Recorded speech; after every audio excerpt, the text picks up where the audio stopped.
The metal felt wrong against her skin. 8-year-old Kiona Redfeather stood at mile marker 187, arm raised high, not waving but surrendering. The Arizona sun burned at 104 degrees. Her bare feet were caked in dried blood and dust from walking through the night. But none of that mattered as much as the chains. Thin dog chains looped around both wrists, crude homemade locks biting into infected flesh that wept in the heat. 300 motorcycle engines rumbled in the distance, growing louder. She'd been told nobody would stop. That bikers don't help girls like her. That screaming into the desert was all she had left. The sound grew deafening now. She closed her eyes and whispered the prayer her grandmother taught her. The engines were so close she could feel the vibration in her chest. Then, impossibly, they began to slow. DeAndre, Flint, Morrison saw her first. 47 years old, 2 decades leading the Ironclad Brotherhood, and he'd never broken the rule. Not once. The annual memorial ride from Tucson to Santa Fe was sacred.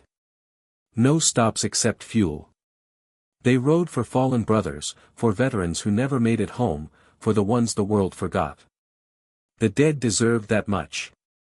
But when his eyes locked on that small figure standing perfectly still in the shimmering heat, his hand moved to the brake before his mind could override it. Something about the way she stood. Like she'd been trained to flag down help but knew deep down that help was a fantasy people told themselves. His bike slowed.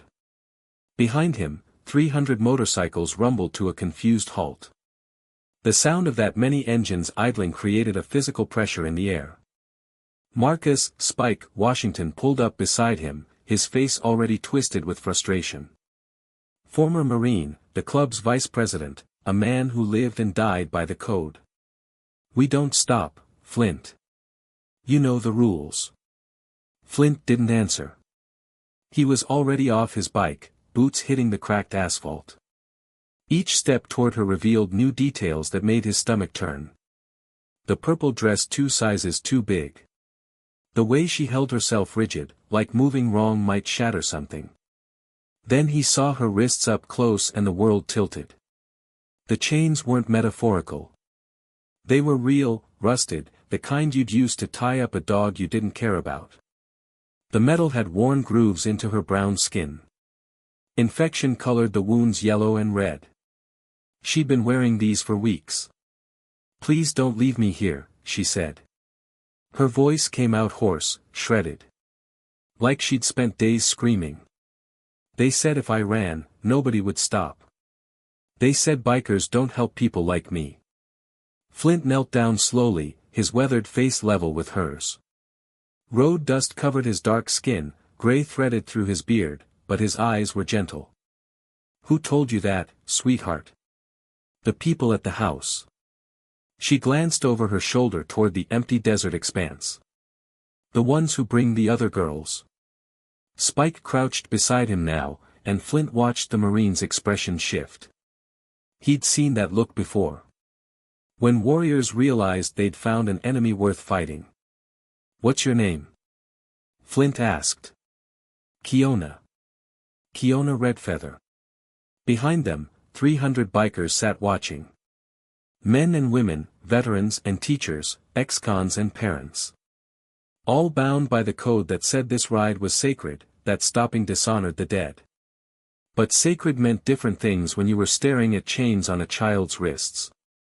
Spike stood, his jaw working. "Flint, we need to." "I know what we need to do," Flint cut him off. "But first, we need to understand what we're dealing with." He turned back to Kiona. "How long have you been walking?" "Since last night. I followed the highway like Grandma taught me." She said highways lead to people. The girl's dark eyes were too old, too aware. "I ran when the storm broke the chain on the fence. They'll know I'm gone by now. They'll move the others." "Others?" Spike's voice went hard. 11 more girls. In the house where they kept me. Ages 6 to 15. Kiona's small voice carried across the desert silence. "The men in white vans come every Saturday. They take 2 girls at a time. We never see them again. This Saturday is tomorrow. The weight of that statement settled over them like a physical thing. Flint looked back at his brotherhood, then at the girl, then at the empty road stretching toward Santa Fe. The memorial ride had a schedule. Checkpoints. Ceremonies planned at specific times. Breaking that meant dishonoring tradition that went back 20 years. But some things mattered more than tradition. If this story has you hooked, if you're wondering what 300 bikers did next, I need you to do something for me right now. Hit that subscribe button and turn on notifications, because what happens next isn't just inspiring, it's the reason this story went viral. I promise you, the payoff is worth it. Now let me tell you what happened when Flint made the choice that changed everything. Flint stood and raised his hand. 300 engines cut to idle. In the sudden quiet, his voice carried. Get me Taya Blackstone. Right now. Taya arrived within minutes, her bike cutting through the formation. Navajo, former social worker, and the bridge between cultures that often didn't speak the same language. She took one look at Kiona and her professional mask cracked. Then she knelt down and spoke in Navajo, soft words that made the little girl's eyes fill with tears for the first time. The conversation lasted 3 minutes. When Taya stood, her hands were shaking. She can take us to the house. She remembers landmarks, sounds, the route they drove. And Flint. Taya's voice dropped. She was taken from a gas station in Gallup 3 weeks ago while her grandmother paid inside. There should be an active missing persons case. There should be search parties. There should be something. But there's nothing, Spike said. Not a question. There's a case file. But it's been personally handled by one detective out of Phoenix. Nobody else is allowed to touch it. The implication hung in the air like smoke. Flint felt the anger building in his chest, the kind that made men do stupid things. He forced it down, forced himself to think like a leader instead of a father. Because looking at Kiona, all he could see was his own daughter at that age. Safe now, grown now, but once just as vulnerable. Here's what we're doing, Flint said. We split into 3 teams. Taya, you take Kiona and 20 bikes to the Navajo Nation Police in Window Rock. Give them everything. Descriptions, timeline, locations. Spike, you take 20 more and scout the house. Visual confirmation only. No contact, no heroics. The rest of us create a perimeter 5 miles out. If those white vans show up before law enforcement does, we delay them. Block roads, create traffic, buy time. And if they're armed? Spike asked. Flint's voice went quiet. Then we protect those girls. Whatever it takes. The Brotherhood mobilized like a military unit. Radios crackled with coordinates. Maps appeared. The formation split into 3 groups with practiced precision. These were people who knew how to execute a mission, even if most of their missions involved charity rides and veteran support. Today was different. Today, the mission had teeth. Taya helped Kiona onto the back of her bike, securing her carefully. The girls' chains caught the sunlight, a reminder of what they were fighting against. As Taya's group pulled away toward Window Rock, Spike's team headed into the desert following Kiona's directions relayed over radio. Flint led the largest group to establish the perimeter, spreading bikes across access roads like a net. The minutes crawled. Radio chatter stayed minimal, professional. Flint watched the horizon and thought about the dead brothers they were supposed to be honoring today. Men who died in wars, in accidents, in the quiet violence of despair. Would they understand why the ride had stopped? He thought they would. Warriors protected the vulnerable. That's what separated soldiers from murderers. Spike's voice crackled over the radio. Flint, we've got the location. Ranch house, 40 miles into the desert, exactly where the girl described. A pause. But something's wrong. Define wrong. It's empty. No vehicles, no movement. But the tire tracks are fresh, Flint. Hours old, not days. They cleared out recently. The bottom dropped out of Flint's stomach. How did they know? Before anyone could answer, Taya's panicked voice cut through. Flint, we've got a problem. I'm at tribal police headquarters. They pulled Kiona's missing persons file. There's a red flag on it. What kind of red flag? The kind where a detective from Phoenix PD specifically requested sole jurisdiction. His name is all over the case notes. Detective Jamal Richardson. He won't let anyone else touch it, says it's part of a larger investigation. The tribal police have been told to stand down and let him handle it. The pieces clicked together with sickening clarity. Flint's hand tightened on the radio. They have someone inside law enforcement. Kiona escaping wasn't an accident. They let her go. They wanted to see who would help her, where she'd lead them. We're being watched right now. Silence on the radio. 300 bikers processing the fact that they'd been played. That somewhere, someone with a badge and a gun was tracking their every move. That the house was empty because they'd been warned. Spike's voice came back, hard as iron. So what do we do? Flint looked at the desert, at his brothers and sisters spread across miles of Arizona backcountry, at the phone in his hand that could call this whole thing off. They could finish the memorial ride. File reports with the proper authorities. Go home and tell themselves they'd done what they could. Nobody would blame them. But 11 girls were out there somewhere. And Kiona had walked through the night believing someone would stop. All units, Flint said into the radio. Converge on Window Rock. Tribal Police Headquarters. We're not leaving until they find out who's dirty. The response was immediate. 300 engines roared to life. From 3 different positions across the desert, the Ironclad Brotherhood began moving toward a single point. This wasn't the memorial ride anymore. This was war. They arrived like thunder. 300 motorcycles surrounding the Navajo Nation Police Headquarters in Window Rock, Arizona. Not aggressive, not threatening, just present. An immovable wall of chrome and leather and determination. Flint positioned members at every exit. Not to keep people in, but to make a statement. Nobody leaves until we have answers. Inside, Kiona sat in an interview room with a forensic specialist, FBI agents, and tribal officials. Taya stayed with her, translating not just language but trauma into terms the authorities could process. The girl described the house in detail. The barn-style doors that creaked. The smell of diesel fuel and something chemical she couldn't name. The sound of trains in the distance every morning at 6.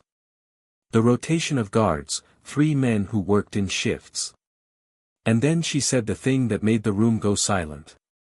One of the men who brought food wore a police uniform sometimes. Not always, but I saw it hanging in the room where they kept supplies. I heard the others call him Detective Richardson. The FBI agent's face went white. Jamal Richardson has been leading the task force on trafficking cases in this region for 4 years. He personally handles dozens of missing persons cases on tribal lands. The fox guarding the henhouse. The shepherd feeding the wolves. Every instinct to trust authority, every assumption that the badge meant safety, shattered in that moment. Taya watched the realization spread through the room like poison. Outside, news helicopters circled.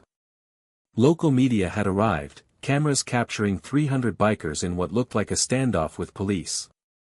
The narrative was writing itself in real time. Outlaw bikers threaten authorities. Dangerous protest turns tense. But inside that building, the real story was unfolding. FBI agents pulled Richardson's case files. The pattern emerged within an hour. Every missing girl Kiona described matched a case he'd personally handled. Cases that stalled, went cold, disappeared into bureaucratic limbo. Families told to wait, to trust the process, to believe that everything possible was being done. Meanwhile, their daughters were being sold. Evidence of burner phones. Encrypted messages. Bank deposits that didn't match his salary. $340,000 in cash found in his home during the arrest. The scope of his betrayal was massive, reaching across state lines, involving multiple networks. He wasn't just protecting traffickers. He was managing logistics. But you know what the most powerful part of this story is? It's not the corruption or the rescue. It's what happened next. Because the FBI coordinated a dawn raid, and I need you to understand what your engagement means. If you're still watching, if this story matters to you, drop a comment telling me where you're watching from. Let people know this isn't just entertainment. These stories happen in real communities, to real families. Hit that like button and subscribe, because stories like this need to be shared. Turn on notifications so you never miss when we post something that could inspire someone to act when it matters most. Now let me tell you about the raid that saved 19 lives. Dawn broke over 3 locations simultaneously. FBI, Navajo Nation Police, and ICE descended with military precision. The first location was a ranch house 60 miles from the abandoned one, hidden deeper in the desert. The second was a storage facility in Albuquerque that served as a way station. The third was a suburban home in Phoenix that looked like every other house on the block, complete with a yard and a mailbox and neighbors who never suspected. 19 girls. Ages 6 to 16. All Native American, all taken from tribal lands where jurisdiction gets murky and investigations often die in the gaps between federal and tribal authority. One girl had been missing for 18 months while Richardson personally assured her family he was doing everything possible. The rescue wasn't clean or Hollywood perfect. Some girls fought their rescuers, too traumatized to recognize help. Others went silent, shock stealing their voices. 2 required immediate medical attention for infected wounds. All of them would need years of therapy, support, and patience to rebuild what had been stolen. Detective Jamal Richardson was arrested at his home wearing pajamas and an expression of genuine surprise. Like he'd truly believed his badge made him untouchable. They found evidence of his involvement going back 6 years. $15,000 per girl delivered. Over $800,000 total. His defense later would be that he was just the middleman, like that somehow made it better. Like being the bridge between predator and prey was less evil than being the predator himself. The trafficking network collapsed within 72 hours. 14 arrests across 3 states. Connections to operations in Texas and New Mexico. The scope was bigger than anyone had imagined, and it all started because one little girl believed someone would stop. Kiona's reunion with her grandmother happened at tribal police headquarters. The old woman had never stopped searching, never stopped calling, never stopped being told to wait for updates that never came. She'd filed complaints, demanded meetings, made noise in every official channel available. Richardson had personally assured her they were doing everything possible while actively burying the case. When she saw Kiona walk through the door, still wearing the chains because they were evidence and couldn't be removed yet, she dropped to her knees. The sound that came out of her was something between a prayer and a scream. Kiona ran to her, this little girl who'd walked through the desert night, who'd stood at mile marker 187 believing highways lead to people, who'd been right. I knew someone would stop, Grandma, Kiona whispered into her grandmother's shoulder. You told me highways lead to people. Flint watched from outside the building, Spike beside him. 300 bikers had maintained their position for 14 hours, refusing to move until they knew the operation was complete. Not aggressive, not violent, just present. A reminder that some things mattered more than procedure. We broke the rule, Spike said quietly. Yeah, Flint replied. And we'd do it again. The media tried to spin it different ways. Some called them vigilantes. Others called them heroes. Tribal leaders publicly thanked them. The FBI privately admitted the breakthrough wouldn't have happened without civilian assistance, though they were careful with official statements. Some Brotherhood members faced questions about blocking a government building. All charges were eventually dropped due to extenuating circumstances. But the real story wasn't about legal technicalities or media narratives. It was about what happened after. The Ironclad Brotherhood raised $180,000 for counseling services for all 19 girls. They partnered with Amber Alert systems in 3 states. They created a fund for families searching for missing children on tribal lands. And they added a new patch to their vests. A purple ribbon with the words, Mile Marker 187. 6 months later, when the annual memorial ride came around again, every single member wore that patch. The route was the same. Tucson to Santa Fe, honoring fallen brothers. But this time, when they passed mile marker 187, every bike slowed. Not stopped, but slowed. And each rider touched their purple ribbon patch. Because the rule had changed. They still rode for the dead. But now they understood that the most sacred ride wasn't the one you planned. It was the one you took when someone needed you not to leave them behind. Kiona thrived. She returned to school, started making friends again, began the long process of healing. The nightmares came less frequently. The grandmother never let her out of sight, but slowly learned to breathe again. Kiona started calling Flint Uncle Flint, and he never corrected her. When she said she wanted to be a social worker someday, to help girls like her, nobody doubted she would. The 11 other girls from her house were found and freed. The additional 8 from the other locations, all safe now, all placed with families or culturally appropriate foster care. A support group formed where they met monthly, helping each other navigate the aftermath of trauma. Some healed faster than others. All of them carried scars that would never fully fade.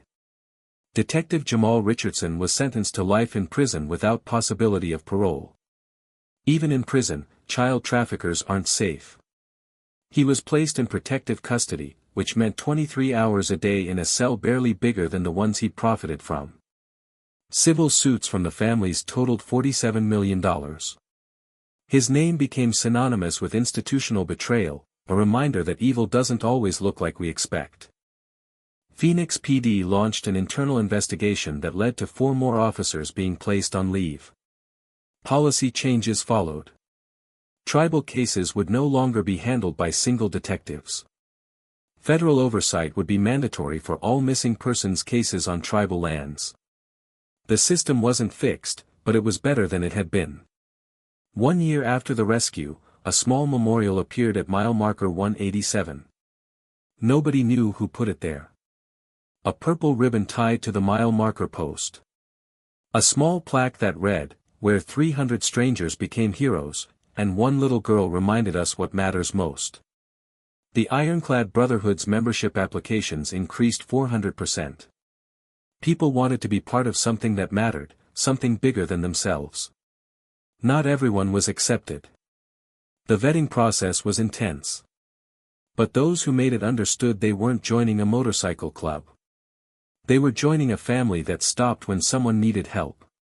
Flint still leads the annual memorial ride.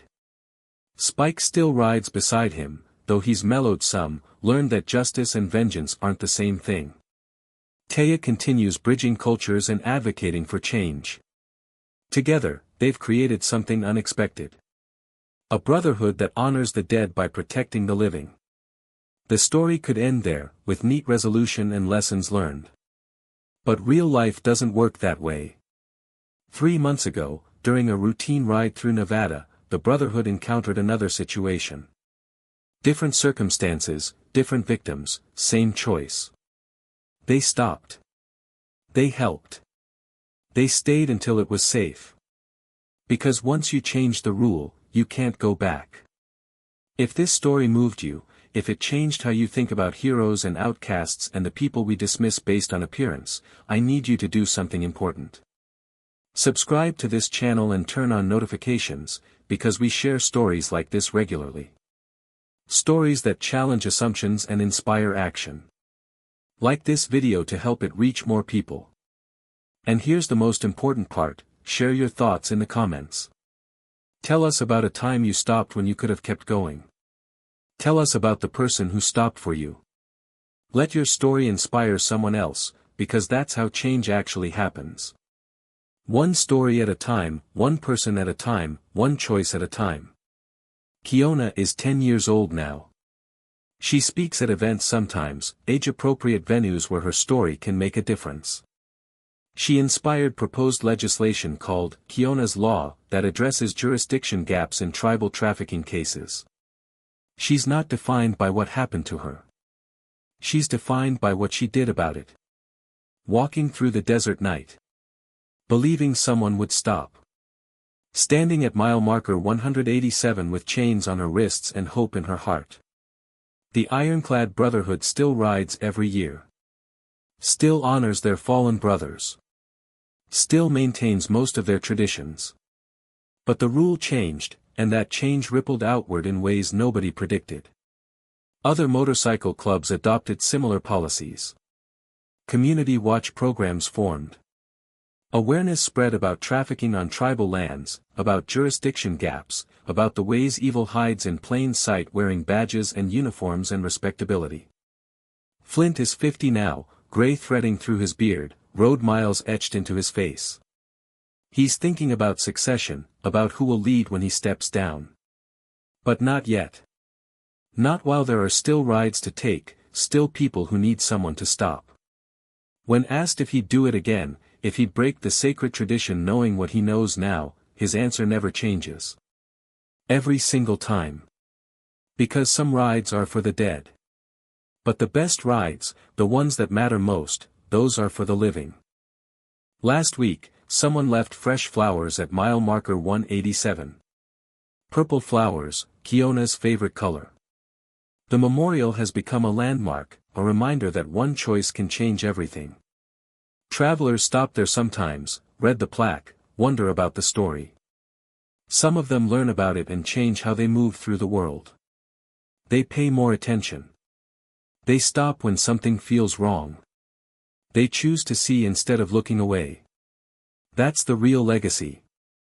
Not the arrests or the rescues or the policy changes, as important as those are. The real legacy is the shift in consciousness, the understanding that heroism isn't about capes and powers. It's about stopping when you could keep going. It's about breaking your own rules when someone else's life depends on it. The 19 girls saved that day are growing up now. Different paths, different futures, all shaped by trauma but not defined by it. Some struggle more than others. All of them know what it means to be seen, to be valued, to matter enough that 300 strangers broke their sacred tradition. And Kiona, walking into her classroom each morning, carries that knowledge with her. That she was worth stopping for. That her life mattered enough to change the rule.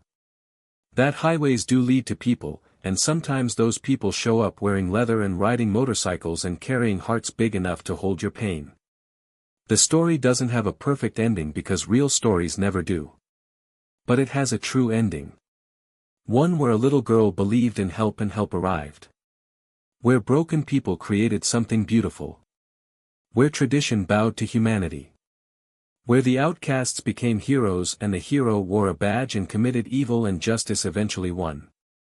300 bikes still ride from Tucson to Santa Fe every year. They still honor fallen brothers. They still maintain formation and discipline and purpose. But now, when they pass mile marker 187, they remember why they ride. Not just for the dead. For everyone. For the living who need them. For the children who stand on desert highways with chains on their wrists and belief in their hearts. For Kiona, who taught them what sacred really means. Before you go, I want to ask you one more thing. This channel exists to share stories that inspire, challenge, and move people to action. Stories about ordinary people doing extraordinary things. If that matters to you, if you believe these narratives need to be told and shared, subscribe right now. Turn on notifications so you never miss a story. Like this video and share it with someone who needs to hear it. And most importantly, leave a comment. Tell us your story. Tell us about the time you stopped or the time someone stopped for you. Your words might be exactly what someone else needs to read today. Together, we create a community that doesn't just consume stories but lives them. Thank you for watching, for caring, for being the kind of person who stops. Now go be someone's hero.